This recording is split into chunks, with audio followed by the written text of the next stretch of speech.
마드리드 컴플루텐세 대학교, 스위스에 있는 슈리 대학교, 미국 미시간 치과대학, 2017년 3월부터 2018년 2월까지, 2017년 9월부터 2018년 8월까지, 2018년 2월부터 2019년 2월까지요?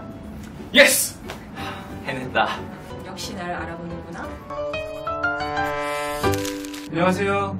오스테로지 카페의 임현창입니다. 안녕하세요. 조영란입니다. 안녕하세요. 차재국입니다. 오스테로지 리서치 스컬러십은 젊은 과학자를 위한 장학금을 제공해주는 프로그램이고요. 전 세계에 굉장히 유명한 연구자들이 운영하는 센터들이 있는데 직접 가서 배우고 어떻게 연구가 되는지를 배울 수 있는 아주 좋은 기회입니다. 혹시 조영란 교수님이나 차재국 교수님은 어떻게 생각하세요? 동의합니다.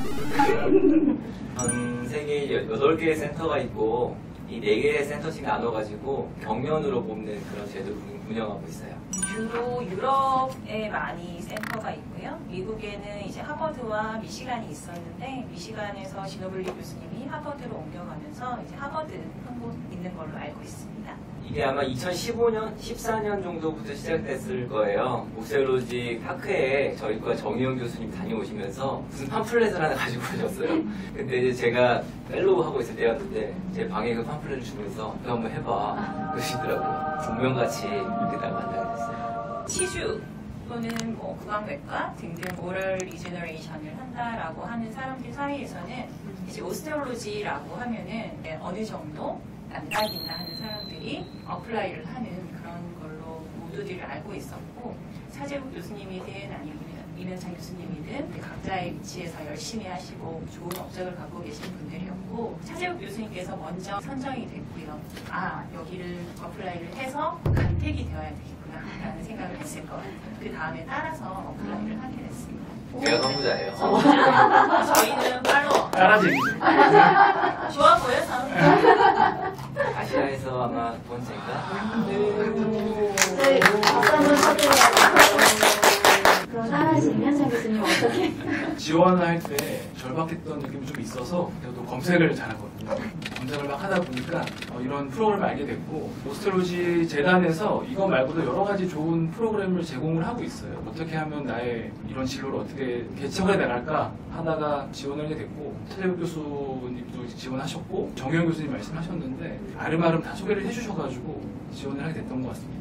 여러 가지 논문도 쓰고 여러 가지 경로를 통해서 학술적인 거를 활동을 많이 하다 봤는데 한국에서만 이렇게 하는 거는 조금 한계를 좀 느끼게 됐어요. 실제로 제가 논문을 출간하고 연구를 했던 학교에서는 어떻게 하는지가 많이 궁금하게 돼서 한국에서도 굉장히 좋은 연구가 많이 이루어지고 세계를 선도하는 그런 연구도 되고 있지만은 직접 그런 센터에 가서 어떻게 그 사람들이 하고 있는가를 좀 많이 보고 싶었습니다. 첫 번째 지원하는 동기였던 것 같습니다. 아주 동의를 합니다. 저 같은 경우도 이제 항상 유학을 가고 싶은 그런 열망이 있었는데 임상을 하면서 그런 열망이 조금씩 사라져가고 있던 그 찰나에 기초에서 이제 박사를 하고 하다 보니 실험실 경험 이런 것들, 외국은 또 어떤가 이런 것들에 대한 열망 이런 것들이 있던 참에 좋은 기회를 만나게 되었고요.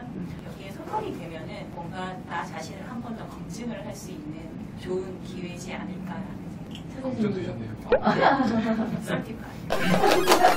임상하는 치과 의사가 외국에서 이 젊은 나이에 공부할 수 있는 기회가 그렇게 흔치가 않아요. 이런 스칼라십을 제공해주는 단체들이 공대나 다른 분야에 비해서 적거든요. 유명한 단체에서 지원하는 그런 스칼라십에 지원한다는 생각을 항상 가지고 있었고, 다행히 저는 이제 펠로우 2년 마치고 나서 주변 상황상 교수님들 추천을 많이 해주시고 갔다 와라. 또 가족들도 가자. 이렇게 돼가지고 다 같이 갔습니다. 요 가방 누구 가방인가요? 제가 가방이 한 개잖아요. 혼자 버스가 끊겨가지고 한 2km 정도 숲을 들어가서 구걸을 먹고 길을 찾아야 되는 상황인데 상황이 좀 웃기더라고요. 가방 하나 들고. 직접 찍은 사진이죠. 그럼요. 저도 구석에서 가져온 네, 잘 찍으셨어요. 저 가방 알도 있습니다. 이런 자리에 저 사진 쓰게 될 줄도 몰랐네요. 약간 슬픔이 묻어나는 것 같아요. 나름 즐거웠습니다. 날이 좀 어둡긴 하지만은. 네. 이 사진은 제가 2016년도에 모나코에 열렸던 오스테로지 학회에 갔을 때 사진인데, 정말 유학을 좀 가야 되는지에서 고민을 좀 많이 했던 때입니다. 해외에서 공부를 해야 돼라고 많이 의구심을 품었을 텐데, 그리고 아까 조영동 선생님 말씀하셨듯이 검증이 될 필요가 있다 생각해서 준비를 정말 열심히 해서 영어로 구연 발표를 하게 됐어요. 여기서 좋은 걸 얻었습니다. 이 오스트로지 학회 때 제가 이제 이거를 포스터 냈던 그런 사진이고요. 모든 게 이제 박스에서 이루어지게 되거든요. 저기 색을 299개 있는 거 보니까 굉장히 급하게 들어오신 것 같은데. 오늘 당장 없어도록 하겠습니다. 관심 가져주세요. 특이하게도 이제 구연 발표하면은 구연 표로만 내는 걸로 돼 있었는데 여기서는 이제 포스터까지 만들려고 해서 팬시하게 포스터를 만들어서 냈던 그런 사진인 것 같습니다. 클리니컬 리서치 부분에서 제가 박스 표시한 2등에 한국에서 온 이면창이라는 사람이 2등을 받았다라고 돼 있는 거고요. 그래서 진달벨레 교수님께서 수상을 좀 해주셨고 같이 갔던 구계태 교수님, 신순희 교수님과 함께 찍었던 사진입니다. 다시 한번 또 용기를 얻어서 다른 게 어떻게 찾아봤더니 또 에듀케이션 그랜트라는 게 있더라고요. 루체른이라는 도시에 가서 연구를 어떻게 하는지에서 배우는 프로그램이었는데 한국에서는 체계적으로 가르쳐주는 관점이 없었고 굉장히 운이 좋게 어떻게 당첨이 돼서 루체른에 가서 3박 4일 동안 공부를 하게 됐습니다. 여기서 만났던 사람들을 지금 코로나 때문에 학회를 못 가긴 하지만 해외 학회 가면 다시 만날 수도 있고 볼 때마다 되게 반갑게 인사를 하고 그런 국제적인 네트워크가 굉장히 중요하다라는 걸 많이 깨달은 상태였어요. 지금도 영어를 잘하진 못하지만 영어를 너무 못해서 제가 영어를 좀 잘했으면 더 친해지지 않았을까 하는 아쉬움도 많이 남는 그런 사진 중에 하나입니다. 오스텔로지 모나코 학회도 다녀왔고 그 다음에 에듀케이션 그랜트로 루체른에 다녀온 다음에 드디어 이제 본 게임인 스칼라십에 지원을 했고 톱니바퀴가 물려가듯이 잘 이어져서 제가 운이 좋게도 슈리 대학의 리서치 스칼라로 갈 수 있었던 것 같아요. 나름대로는 되게 단계를 밟아서 진행했다고 생각하기 때문에. 네네. 오스테올로지가 스위스에 기반을 둔 그런 단체잖아요. 제가 느끼는 느낌은 굉장히 영해요. 에너지가 있고 팬시하다고 해야 되나? 젊은 사람들한테 인기가 많은 학술 단체 같아요.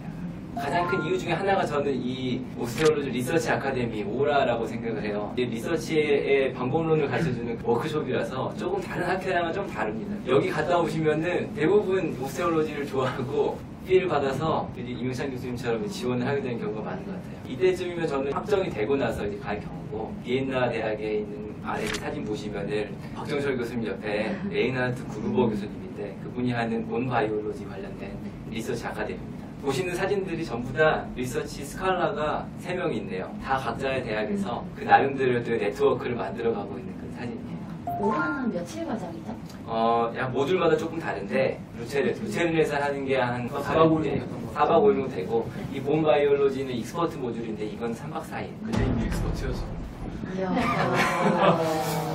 이기는 베이징 모듈이었던 것 같아요. 저 같은 경우는 네.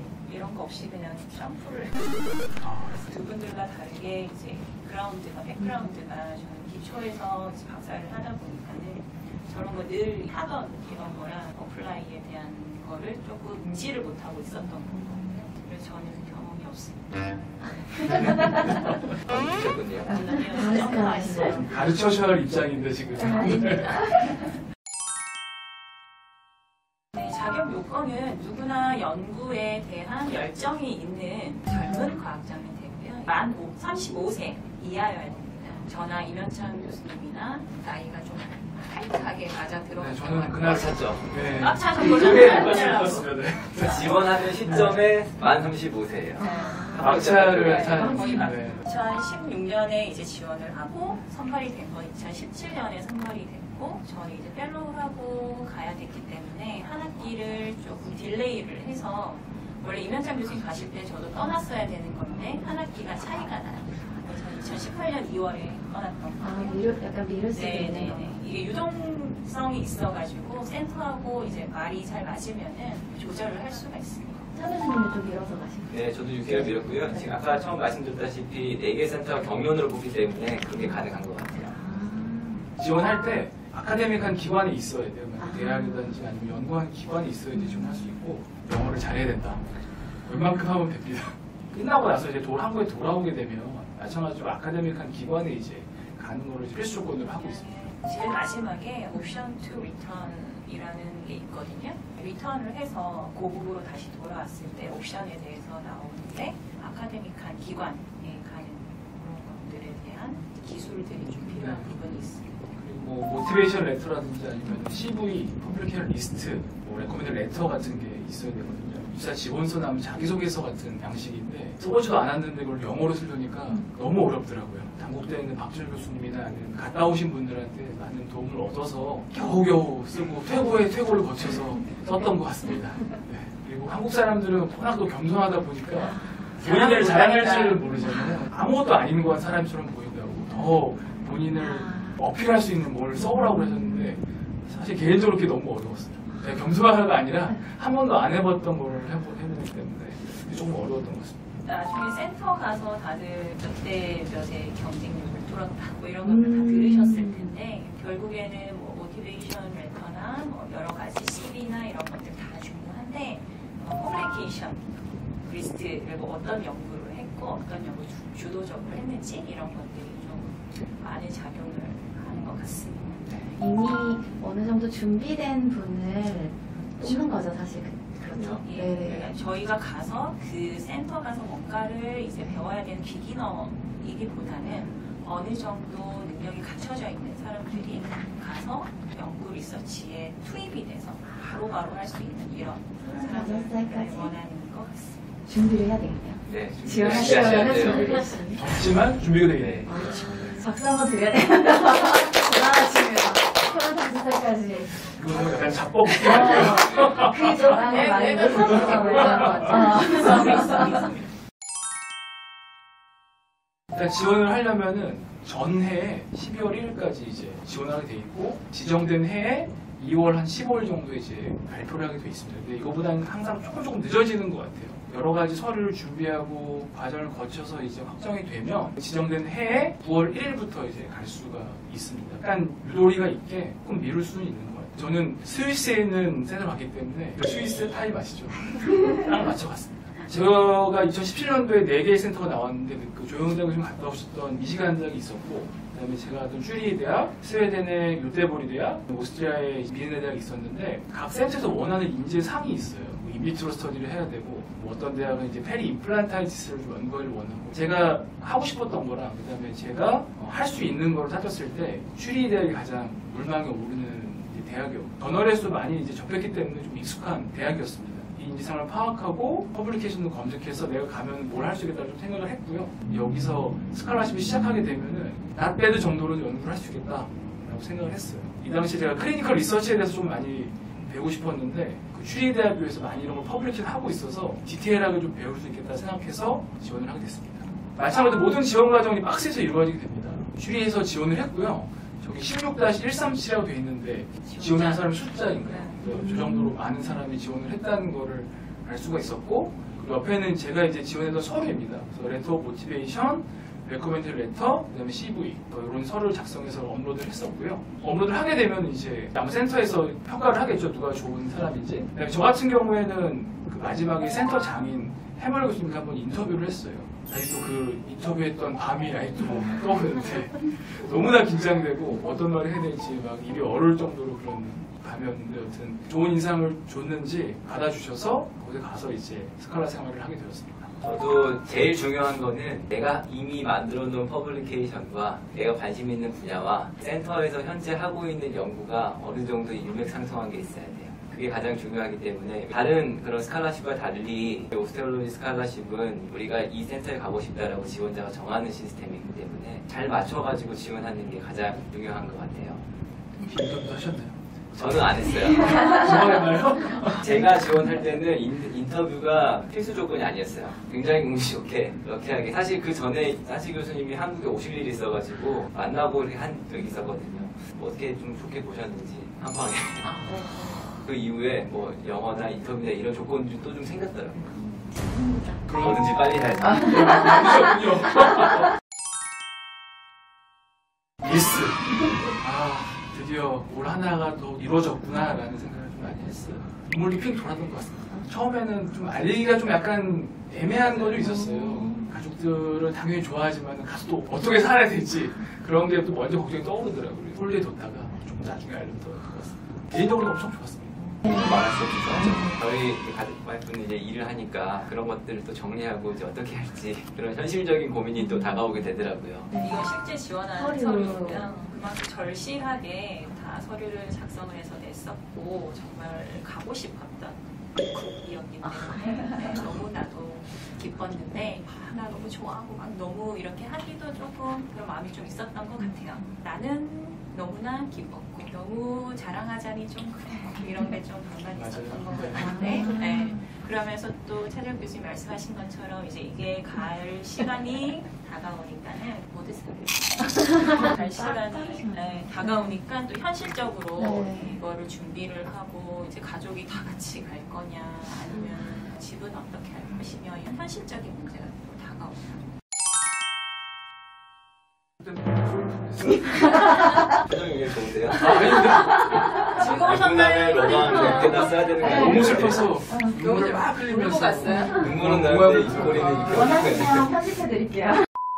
저는 저희 딸만 데리고 갔어요. 오. 네, 저희 남편은 저희 개원을 하고 있는데 딱 1년 갔다 오는 거라서 병원을 뭔가 남한테 맡기고 가기가 좀 그래가지고 저희 딸은 이제 영어 배우기 가장 적당한 시기에 초딩 3학년이었기 때문에 열공을 시켜서 잉글리시에 눈을 뜨게 해주겠다라는 생각으로 저희 딸을 데리고 교육까지. 그렇죠. 야심차게 네. 갔죠. 저희는 가족이 다 같이 갔어요. 와. 풀 패키지. 저희 아들이 2돌 딱 지나고 나서 바로 갔어요. 어릴 때 갔네요. 네. 이거는 이제 저희 당시 살던 집이랑 차랑 이제 그런 것들이고요. 워낙 요즘에 사이트가 잘 돼 있고 미리미리 준비를 하면 다 되는데 저희 신분증을 만드는 과정이 있어요. 신분증을 받기가 정말 힘이 듭니다. 이민국에 가가지고 무슨 경찰청 그 교도소를 이제 개조해가지고 만든 이제 그런 곳인데 스페인은 남미 사람들이 굉장히 이민을 많이 오니까 줄 서 있고 예약하고 일단 거기 있는 경찰들도 너무 불친절하고 스페인 비하는 아니겠죠? 네, 내가 외국에 왔구나 하는 걸 탁 받는 그런 상황이에요. 준비하느라고 굉장히 애를 먹었어요. 저도 그렇고 차재욱 교수님도 그렇고 우선은 먼저 처음에 갔어요. 네. 먼저 가서 모든 걸 세팅을 해놓고 다시 한국으로 와서 데리고 갔어요. 같이 헤매면 안 될 것 같아서. 저는 가지 않았습니다. 노숙할 수 없으니까 집을 알아봐야 되는데 사이트가 잘 돼 있어서 여튼 알아볼 수 있습니다. 외국인이니까 등록한 주민등록증 같은 그런 사진이에요. 그래서 되게 범죄자처럼 나왔는데 교통도 중요해서 왜냐면 거기 트램도 있고 이제 기차 타야 되니까 이제 스위스 패스 중에서 보통 하프페어 카드를 많이 신청을 하거든요. 무료로 하든지 아니면 반만 내고 하든지 이런 식으로 쓸 수가 있고 당연히 핸드폰 있어야 되고 그다음에 장학금을 받아야 되니까 뱅크 어카운트가 있어야 됩니다. 현지에 있는 은행에 계좌로 들어오기 때문에 보험물도 들어야 됩니다. 이런 모든 과정이 집이 있어야지 가능해요. 주소가 있어요. 그렇죠. 주소가 있어야지 주민증이 나오고 주민증이 있어야지 뱅크 어카운트 쓸 수 있고 뭐 핸드폰도 이제 유심칩을 껴서 이제 10일, 10달 쓰는 게 아니라 한 달에 한 번 내는 돈을 낼 수도 있고 참 이 집 구하는 게 참 쉬운 일이 아니죠. 설레다기보다는 너무 정신이 없어가지고 지금 보시는 것처럼 지금 완전 날장판이고 기저귀 찬 애들이 가는 그런 상황이다 보니까 도착하고 할 때까지 정신없이 갔던 것 같아요. 네. 전세다 보니까. 아, 각오를. 네, 다 집을 보냈어요. 비우고. 네. 와. 이민 가방을 이게 이런 거구나 하고 깨달았어요. 캐리어 2개랑 해서 밤에 출발했어요. 터키항공 타고서 이제 가서 써있죠. 솔풀이라고 하러 솔풀하러 가려는. 이스탄불에서 트랜스퍼 하신 건가요? 네, 그렇죠. 쭈리 직항이 또 있죠. 얘기를 하면 복잡을 한데 왕복으로 오고 싶은데 이게 1년간 유효기한 있는 항공사가 얼마 되지 않더라고요. 찾다 보니까 이제 터키 항공을 찾게 돼서 그렇게 됐습니다. 추리에 잘 도착했고요. 이때는 되게 얼굴도 반딱반딱거리고 여튼 그런데 도착해서 추리 공항이 또 추리 시내랑 엄청 가까워요. 이게 추리 공항 사진인데 조금 바뀌었거든요. 스위스의 국무장 영웅이 로저 페드로가 인사를 해줍니다. 와서 사진 한번 찍지 않으려고 이렇게 어깨를 내미는데 찍으려다가 쪽팔려서 찍지 못했습니다. 가서 안겨서 썰풀. 찍어야 돼요. 스위스 항공을 타면 초콜릿을 준다. 그래서 넣은 사진입니다. 한국은 겨울에 그렇게 눈이 많이 오지는 않았는데 출국을 하고 이제 디트로이트 공항에 내리는데 옥제방이 뻔치. 미시간은 1년 중에 절반 눈이 내려요. 미시간에 도착했을 때 또 눈이었고요. 마지막에 제가 한국에 돌아올 때는 스노우스톰 때문에 학교랑 전부 다 클로징이 돼서 마지막에는 정말 비행기가 뜨나 마나 할 눈이 아주 많이 내렸던 기억, 너무 추웠던 기억. 집은 제가 가기 전에 한국에서 요즘에는 다 VR로 해서 3D로 다 볼 수 있게 되어 있고요. 몇 군데를 이제 추려가지고 가서 이제 직접 보고 계약하고 차도 사고 다 준비를 해놓고 딸을 데리고 왔었어요. 이제 눈밖에 없네요. 네, 돈밖에 없어요. 하우스 투어 이야기를 저는 굉장히 이걸 쉽게 생각했어요. 금방 구할 줄 알았는데 한국은 사실 많은 교수님들이 스위스 추리는 집을 구하기가 정말 어렵기 때문에 왜 미리 가서 집을 안 구하냐 하고 막 말씀하셨는데 발로 뛰는 걸 제일 잘하거든요. 그렇게 하면 되지 않을까라고 생각을 했어요. 처음에는 이제 1번이 이제 제가 처음 살았던 곳인데 거리 이름이 웨스트 스트라스였는데 에어비앤비로 가서 2주 만에 집을 구할 줄 알았어요. 근데 안 구해줘서 다시 2주를 연장했어요. 거기 한인들의 도움을 좀 얻어서 2번이라고 좀 집인데 약간 지대가 높은 지역이에요. 학생들이 있는데 이렇게 다락방 같은 데 들어가서 거기도 한 달 정도 있다가 도저히 안 되겠는 거예요. 추리대학의 ITI 스칼라로 중국 북경대학에서 교수님 한 분 오셨었는데 너 잘 살고 있냐? 너 힘들지 않으면 돈을 좀 더 내더라도 에이전시를 통해서 알려줄 테니까 글로 와라. 그래서 추리 완전 시내로 한 달에 이제 플랫인데 220만 원씩 내고 들어가서 살았습니다. 점점 돈이 딸려서 어떻게 하나라고 하다가 다행히 이제 친해진 동료 집에 잘 들어가게 돼서 마지막으로 4번 집에 가서 이제 여정을 마무리했습니다. 그래서 이게 1번 집이 이제 에어비앤비 들어간 집, 2번 집이 약간 지대가 높아서 나무도 있고 그러더라고요. 아침에 일어나면 이제 고슴도치가 막 돌아다니고 그러는 것도 볼 수 있었는데 되게 자연을 느끼며 있다가 3번 집, 대형 회사가 운영하는 그런 플랫에 들어갔고 마지막에 4번 집에 들어가서 잘 마무리했습니다. 아우슈겔이라는 친구인데 아이슬란드에서 온 친구예요. 호의를 베풀어줘서 잘 있었던 것 같습니다. 집이 공급이 잘 없나요? 추리 전체 집 수량의 1%인가? 많이 매물로 나온다고 하더라고요. 집 때문에 어플라이를 하게 되면은 집주인이랑 인터뷰를 해야 돼요. 그 집주인이 마음에 들지 않지를 이제 고르고 동양이면 막 무시를 하면서 인종차별 같은 건 아니고요. 보증금 막 껴먹고 이런 일이 좀 있다고 해서 많이 어려웠습니다. 얘기를 하자면 오늘 밤새도 얘기를 할 수 있겠지만 맞아요. 여기까지. 뭔지 몰라요. 이거 닦아도 되나요? 선배님들이 조언 안 해주셨나요? 집을 미리 구해라. 조언을 했지만 듣지 않았죠. 귀가 막혀 있었기 때문에. 저는 조언을 들었기 때문에 먼저 가서 해놓고 네. 같이 헤매면 안 된다. 다들 즐거우신 것 같은데요. 보내서 그럴 수 있죠. 네. 안 나도 된다는 생각으로 2달에 걸쳐서 주로 이제 학교에 있었기 때문에 학회 분들도 많고 그다음에 저희 모교인 연수대학교에서 최성호 교수님도 보이는데 자리를 마련해 주셔가지고 제가 이 당시 몸담았던 경희대학교에서도 여러 교수님들이 자리를 마련해 주셔서 몸 보신도 하고 고맙게도 동아리 후배들이 또 연락을 해줘서 축하도 해줬고 국내 친구들이라든지 아니면 이제 군의관들 동료들도 축하를 해주더라고요. 부산까지 가서 회포를 풀고 제 간이 많이 망가져서 출발을 했던 것 같습니다. 스위스의 깨끗한 공기로 정화되라고. 스페인에 유학을 가시는 분들이 그렇게 많지는 않은 것 같아요. 일단은 저 이베리아 반도의 대부분을 차지하고 있는 스페인이고 생각보다 면적이 굉장히 큽니다. 또 날씨가 굉장히 더워요. 위쪽이랑 아래쪽이랑 날씨 차이도 굉장히 많이 나요. 제가 갔던 데는 반도의 완전히 정중앙에 있는 마드리드라서 우리나라 이제 대구처럼 약간 분지 같은 그런 지형이거든요. 제가 도착해가지고 얼마 안 돼가지고 찍은 사진이에요. 3월인데 막 우박이 떨어져요. 제가 8월 달에 휴가 갔다 와서 찍은 사진인데 낮에는 그냥 40도입니다. 겨울에는 생각보다 엄청 춥고요. 여름에는 엄청나게 더워요. 습하지가 않으니까 그늘에 들어가 있으면은 그래도 괜찮고 약간 우리나라랑 그 날씨의 그런 스타일은 조금 다른 것 같아요. 마드리드의 지도인데 지금 저게 약간 그래픽 화면에서 잘 보이진 않는데 우리나라처럼 강이 있어요. 강남과 강북이 있고 그리고 우리가 알고 있는 마드리드의 관광지나 도심지는 대부분 다 강북 쪽에 있어요. 오랜만에 보는 마드리드 하늘이네요. 차 교수님이 드론으로 직접 촬영하셨어요. 네. 너무 멋있어요. 지금 이게 마드리드 컴프루텐세 대학의 치과대학 건물이에요. 굉장히 오래된 건물이고요. 제가 알기로 몇백 년 된 건물로 알고 있고 지금 출근하거나 그러지가 않기 때문에 그 뒤쪽으로 조그맣게 이제 건물들을 지어가지고 병원이랑 대학을 이제 맞춰놓은 그런 구조예요. 제가 듣기로는 이게 유럽에서 아테네 대학인가 제일 오래된 대학이고 두 번째 정도로 오래된 대학이라고 들었고요. 마드리드에 대학이 굉장히 많이 있는데 국립대학은 시내에 이거 하나 있는 걸로 알고 있어요. 서울대학처럼. 그렇게 생각하시면 맞을 것 같아요.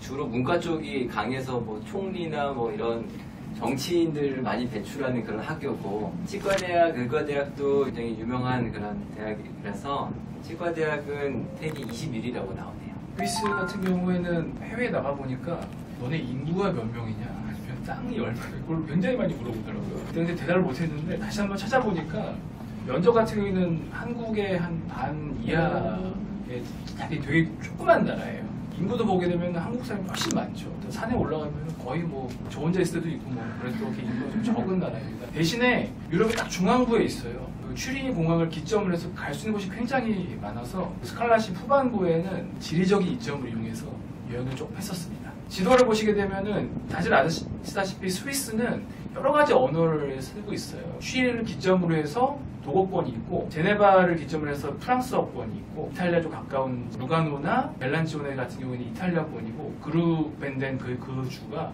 로망슈어라고 스위스 고유 언어라고 얘기를 하거든요. 크게 4가지 언어권을 구성됩니다. 그다음에 츄리히 같은 경우는 독어권이고 정치 수도는 이제 베른이라고 하는데 츄리히는 보통 경제 수도로 알려져 있어요. 저는 처음에 이제 스위스 간다고 했을 때 내복을 사야 된다고 사람들이 많이 했거든요. 왜냐면은 항상 그 눈이 오는 산을 생각하기 때문에 엄청 춥다. 그건 사실 그렇지가 않습니다. 완전 산에 대한 얘기고 비는 엄청 많이 와요. 츄리히를 유학 갔다 온 다음부터 2번째 고향을 생각해서 항상 핸드폰에다가 츄리히 날씨를 볼 수 있게 해놨는데 계속 비가 오잖아요. 비가 엄청 주룩주룩 내리는 지역인데 이게 퍼붓는 폭우가 아니라 조금 계속 왔다 갔다 이런 비가 굉장히 많아서 비옷이 있으면 굉장히 좋아요. 마지막에 샀는데 한국에 보니까 별로 옷을 입을 리가 없어요. 제가 듣기로는 여름에는 굉장히 서늘했다고 그래요. 한 18도, 20도가 넘어가는 적이 별로 없다고 하는데 지금은 지구 온난화 때문인지 굉장히 더워졌습니다. 30도 넘어갈 때도 많다고 그렇고 겨울이 이제 문제가 될 수 있는데 그렇게 춥지가 않아요. 사진은 물론 눈이 많이 온 사진을 보여드렸지만은 그렇게 춥지는 않습니다. 그래서 뭐 지낼 만한 곳인 것 같아요. 츄리히의 날씨가 좋을 때 이제 전용이고요. 굉장히 도시가 정돈이 잘 돼 있는 관리가 잘 돼 있는 걸 이제 볼 수가 있어요. 특히 츄리히 같은 경우에는 정말 정리정돈과 관리의 대표적인 상징이라고 할 수가 있을 것 같습니다. 미국은 많이 친숙하다고 생각을 하고요. 미시간은 이제 미국 50개 주 가운데 9번째로 인구가 많고요. 면적은 11이라고 하는데요. 그 가장 큰 도시는 디트로이트. 그래서 공항이 디트로이트에 있고요. 그 위쪽으로 동쪽으로 오데오가 있고요. 그 오데오에 관련해서 이제 기후의 영향을 많이 받습니다. 그리고 캐나다랑 접해 있어서 토론토로 가기가 아주 쉽고 미시간에서 나이아가라 폭포 쪽으로 많이들 관광을 가시죠. 그 중에서도 미시간에서 애나버라고 하는 곳은요, 대학 도시예요. 미시간 애나버 이렇게 검색을 해보면 교육 수준이 미국에서 나오는 신문인데 교육 수준이 미국의 전체에서 최고라고 합니다.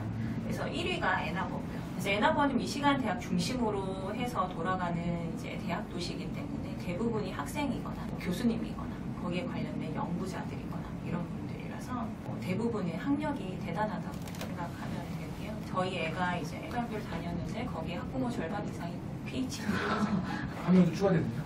제가 추가를 했죠. 어깨를 나가는 다들 아시는지 모르겠지만 저도 가서 알았는데요. 도미노 피자. 도미노 피자가 미시간에서 탄생을 한 거고 미시간 이 대학을 다녔다고 해요. 이 창업주가 마돈나 미시간 대학을 다니던 학생이었다. 미시간에서 유명한 것 중에 세 번째가 이제 켈로그. 다들 시리얼 잘 아시죠? 치과 대학 건물에 보면은 켈로그 건물이 있어요. 저도 처음에 왜 켈로그지라고 생각을 했는데 이 켈로그 시리얼이 미시간에서부터 탄생을 하였습니다. 디트로이트는 다들 잘 아시겠지만 자동차 도시죠. 3대 자동차 회사 본사가 있습니다. 포드, 크라이슬러, GM 있습니다. 근데 미시간 하면 유명한 건 이 정도로 꼽을 수 있겠습니다. 이제 2회에서는 본격적으로 스칼라십에서 어떤 걸 하셨는지에 대해서 듣게 될 건데요. 오늘 좋은 말씀 감사합니다. 저희 2회에서 만나 뵙기로 하고요. 저희 시청자분들께 인사 한번 부탁드리겠습니다. 네. 자, 2회에서 뵙겠습니다. 감사합니다. 감사합니다. 감사합니다.